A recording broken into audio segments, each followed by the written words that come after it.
The name of this story is Bread and Jam for Francis. It was written by Russell Hoban.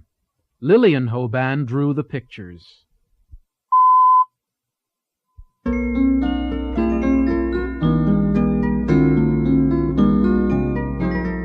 It was breakfast time, and everyone was at the table.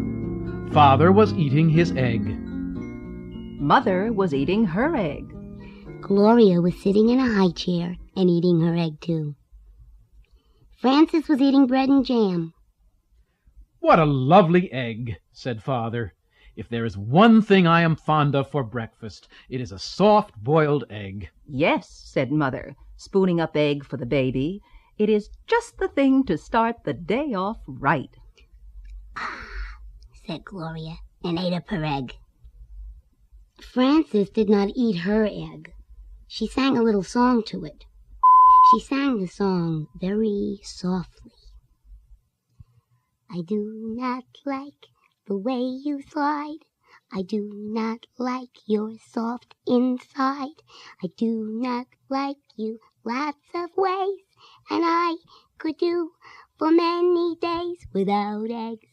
"What did you say, Francis?" asked Father. "Nothing," said Frances, spreading jam on another slice of bread. "Why do you keep eating bread and jam," asked Father, "when you have a lovely soft-boiled egg?" "One of the reasons I like bread and jam," said Frances, "is that it does not slide off your spoon in a funny way." "Well, of course," said Father, "not everyone is fond of soft-boiled eggs for breakfast, but there are other kinds of eggs. There are sunny-side-up and sunny-side-down eggs." "Yes," said Frances, "but sunny-side-up eggs lie on the plate and look up at you in a funny way, and sunny-side-down eggs just lie in their stomachs and wait." "What about scrambled eggs?" said Father. "Scrambled eggs fall off the fork and roll under the table," said Frances. I think it is time for you to go to school now, said Mother. Frances picked up her books, her lunchbox, and her skipping rope. Then she kissed Mother and Father goodbye and went to the bus stop.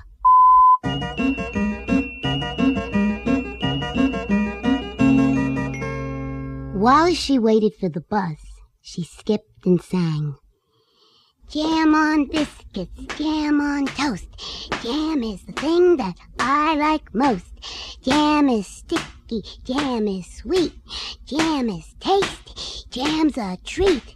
Raspberry, strawberry, gooseberry, I'm very fond of jam. That evening for dinner, Mother cooked breaded veal cutlets with string beans and baked potatoes.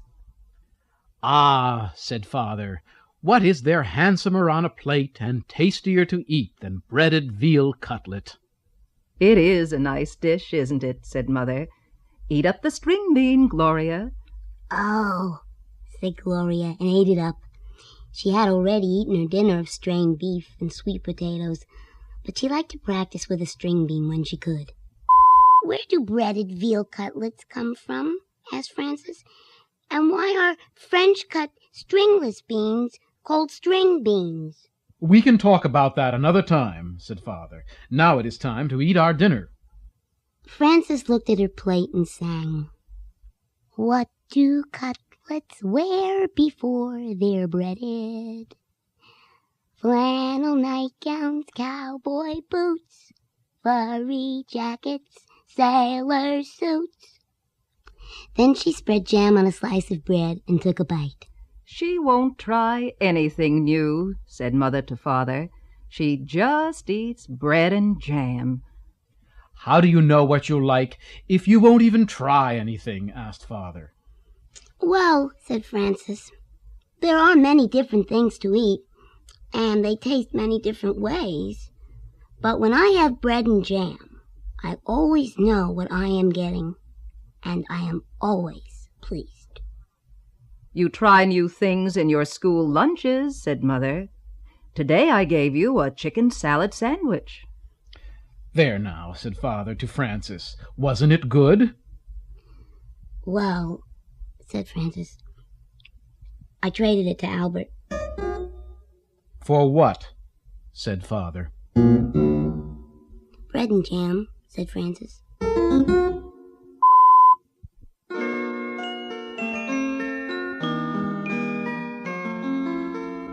The next morning at breakfast, Father sat down and said, "Now I call that a pretty sight. Fresh orange juice and poached eggs on toast. There's a proper breakfast for you." "Thank you for saying so," said Mother. "Poached eggs on toast do have a cheery look, I think." Frances began to sing a poached egg song. Poached eggs on toast, why do you shiver with such a funny little quiver? Then she looked down and saw that she did not have a poached egg. "I have no poached egg," said Frances. "I have nothing but orange juice." "I know," said Mother. "Why is that?" said Frances. "Everybody else has a poached egg. Even Gloria has a poached egg, and she is nothing but a baby." "But you do not like eggs," said Mother, "and that is why I did not poach one for you. Have some bread and jam if you are hungry."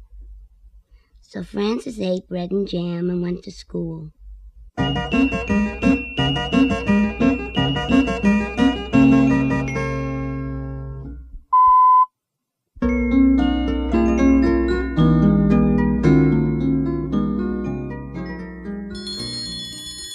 When the bell rang for lunch, Frances sat down next to her friend Albert.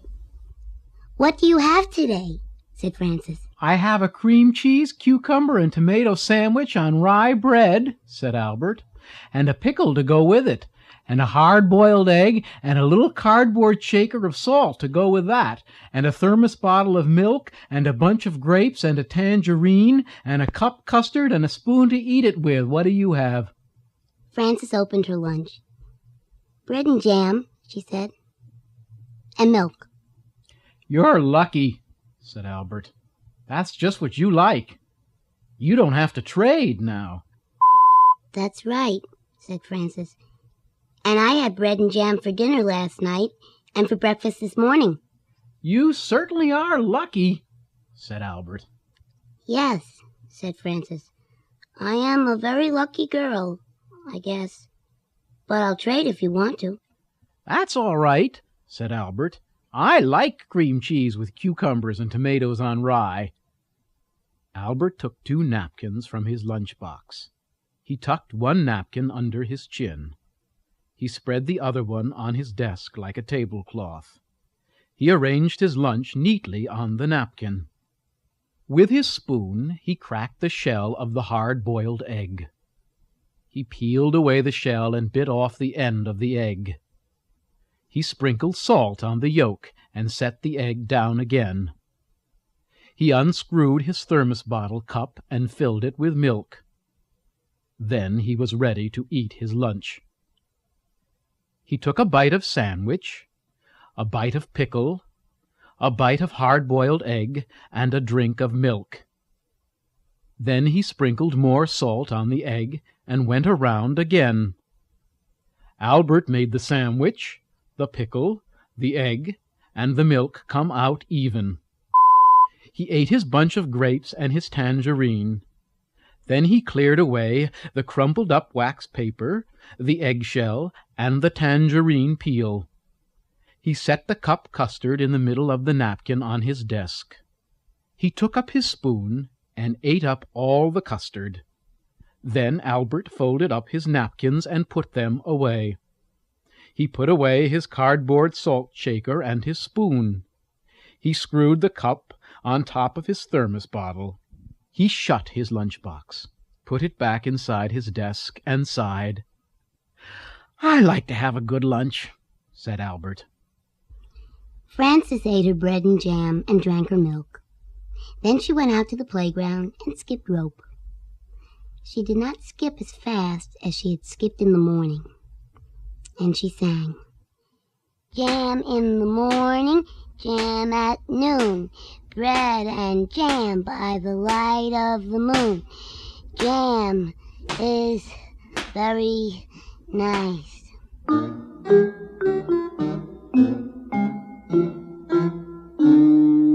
When Frances got home from school, Mother said, "I know you like to have a little snack when you get home from school, and I have one all ready for you." I do like snacks, said Frances, running to the kitchen. "Here it is," said Mother, "a glass of milk and some nice bread and jam for you." Aren't you worried that maybe I will get sick and all my teeth will fall out from eating so much bread and jam? Asked Frances. "I don't think that will happen for quite a while," said Mother. "So eat it all up and enjoy it." Frances ate up most of her bread and jam, but she did not eat all of it. After her snack, she went outside to skip rope. Frances skipped a little more slowly than she had skipped at noon, and she sang, "Jam for snacks and jam for meals. I know how a jam jar feels, full of jam."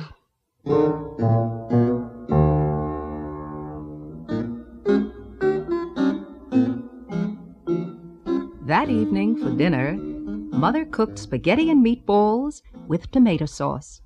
"I am glad to see there will be enough for second helpings," said Father, "because spaghetti and meatballs is one of my favorite dishes." "Spaghetti and meatballs is a favorite with everybody," said Mother. "Try a little spaghetti, Gloria." "Mmm," said Gloria, and tried the spaghetti. Frances looked down at her plate and saw that there was no spaghetti and meatballs on it.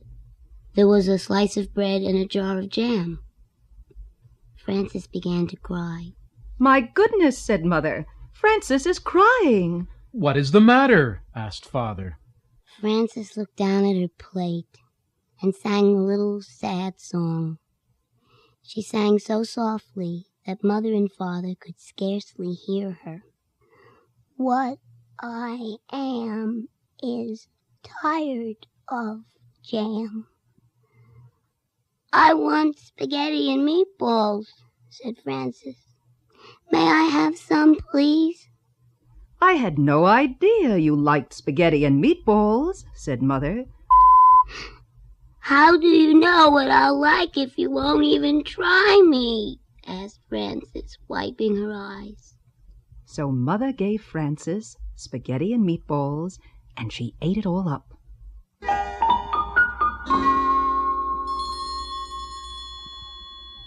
The next day, when the bell rang for lunch, Albert said, "What do you have today?" "Well," said Frances, laying a paper doily on her desk and setting a tiny vase of violets in the middle of it. "Let me see." She arranged her lunch on the doily.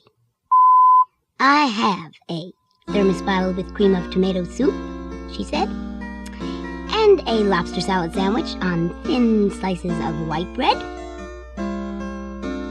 I have celery, carrot sticks, and black olives, and a little cardboard shaker of salt for the celery, and 2 plums and a tiny basket of cherries, and vanilla pudding with chocolate sprinkles, and a spoon to eat it with."